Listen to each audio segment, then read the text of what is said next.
Frankie. And I'm Izzy. And you're watching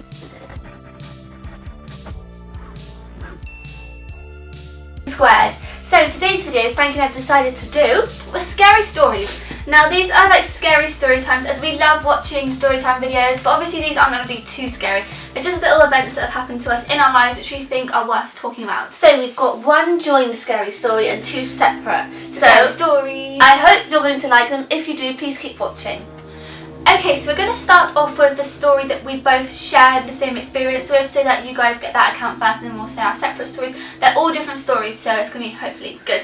Okay, so this one is about, it was Halloween. Yeah. We had got, what was it? Glow-in-the-dark nail polish. Now, we used to buy makeup. We used to go to a supermarket and just buy like makeup.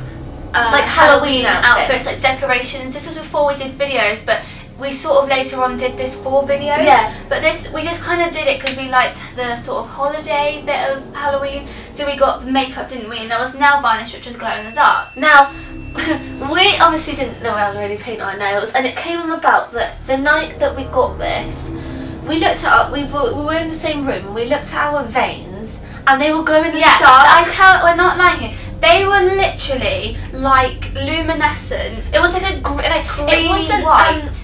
Like glow in the dark normal, but you know when you get like Halloween stuff and it's supposed to be glow in the dark, it's kind of like a greeny like colour. If you get like a skeleton and something. Now bearing in mind this was probably some makeup we had on, or in my head I still think that we were imagining it. But it was horrible because I remember we were both sat there and we just looked at our wrists and I was like, it's glowing in the dark. And now the one thing that always scares you as a child is your parents not seeing it, but you are seeing it. Yeah, and our mum didn't see it. Our mum was like, what are you on about? Why are you being stupid? Like, you're probably just seeing it. That's what makes me think that it was in our heads, because we were very sceptical as children. We were very much like, we knew that night going to bed after using like glow in the dark stuff, after thinking about Halloween a lot, we were going to be scared at night. Yeah, because we were very pathetic. Yeah, we were. Like, you know, one like bang in the kitchen, you think there's like some sort of like ghost in there, like cooking some dinner. Mind you, there probably was. Yeah, but what I think about this story is, it doesn't sound scary, but to be like, I think we were probably about 10. Yeah, and when just think like, you're a kid, you're seeing this thing on your body that would resemble something bad, like say you saw like blood or something on your hand, and then you turned on the light and it wasn't there, and when you turned the light back off it was. Yeah. It's that kind of thing. Because this nail varnish was the same colour as the veins, but I never think that we like poured nail varnish on our arm or anything. We were the ones that went home crying after playing the Nintendo Wii game Dogs. Yeah, it was terrifying. It was terrifying. Okay guys, so the next one is something that actually happened to me yesterday. Only my mum and I think... Yesterday? Yeah. No, Thursday. Happened Thursday, right. So, oh my goodness. I have decided to leave college, so I thought this was about that. But my teacher came up to me and was like, Izzy? I was like, yeah. And she was like, can I talk to you outside for a minute? So I thought, oh, this is about me leaving college. And by the way, sorry, she left college, she's got an apprenticeship, not that she just left college. No, I didn't just leave it. So she was like, Izzy, if you checked your phone. And at this point I started shaking, because this kind of thing happens when something bad happens to a family member. Like, they'll ring the school and the school will take you out and tell you. Mm. So I was like, no. And she goes, because someone rang the reception, because I'm doing beauty, so it's like the clients come in, so come to a reception. Someone rang the reception asking for Izzy. And I was like, what? So I thought maybe something bad had happened to someone in my family. My mum had rang the college to get me to come home. So I looked at I've never heard this story before. I looked at my phone. And obviously there was like Rosa saying, oh, I rang so-and-so. It was Rosa! It wasn't Rosa. Oh. So I said to my teacher, no, I haven't got anyone ringing me. And she went, oh, well maybe it was somebody else then. Okay, so finally, this is mine. This was like, a lot of these stories, they're very personal, so they're terrifying to us. But this involved my best friend as well. So she felt it too, and scared me when she told me. I tell you, she is not scared of anything. She's like, oh, I'll go do it. Oh yeah, no. But this kind of scared her as well. Now me and her were staying at my house for a night. You were at our I was at our nan's. because I was going to Fort Park the next day with my other best friend as well.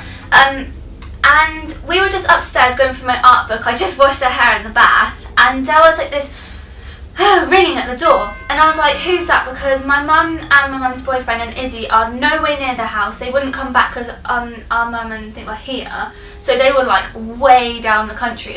So my mum and her boyfriend were way like 2 hours drive away. Izzy wouldn't have come back. There was no need for her to come back. She had all her stuff ready.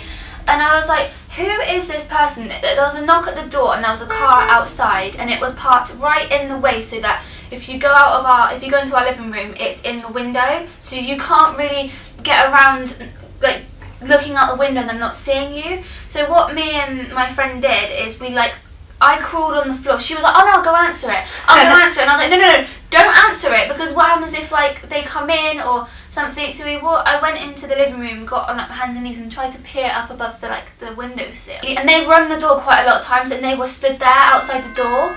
So I was like, I thought it might have been my dad, but then I rung him and it wasn't him. So I was really quite terrified, especially because it was like, this was probably about 10, 11 o'clock at night.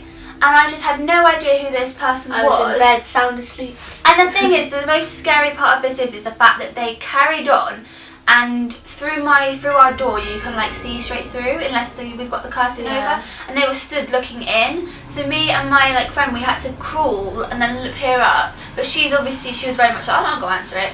But then like after a while, when I rang my dad and I said that's not him, we were both very, very scared. And so who was it? We don't know. We don't know who it was. I thought you said it was a taxi driver. No, it wasn't, because what we did is we went back and looked again, and we thought it might be a taxi driver because it was like a Saturday night, but then like no one was coming out of any house. And no one would have given them our address. Yeah, and I can't imagine that the taxi driver would stay there for like a solid like 15 minutes. No one in our thing, and they're all sort of like middle-aged where we live. They're not like young people who go out into town, and there's nothing where we live anyway to go out to see. So this was, I feel like it's such an anti-climax story, but not as anti-climax as mine. You were expecting someone to come up with a hammer and be like, what is it? Thank you so much for watching this video. We hope that you enjoyed the scary stories. We hope they were actually scary. Yeah, because I said earlier, they were very personal to us. I think during it's scary, but after like, yeah, but to this day, I still find the knock at the door, the like man who I don't even know who was, still scary at that time of night. Yes. I think your mind plays tricks on you sometimes though. That wasn't a trick, that guy was ready to do something bad. Right, so please give this video a big thumbs up, and if you want to see yesterday's video, click up here, and if you want to see more from Frank and I on Squared, click down here. And if you want to subscribe to Squared, click right in front of me here, and don't forget to check out our personal channel, Casually Twins.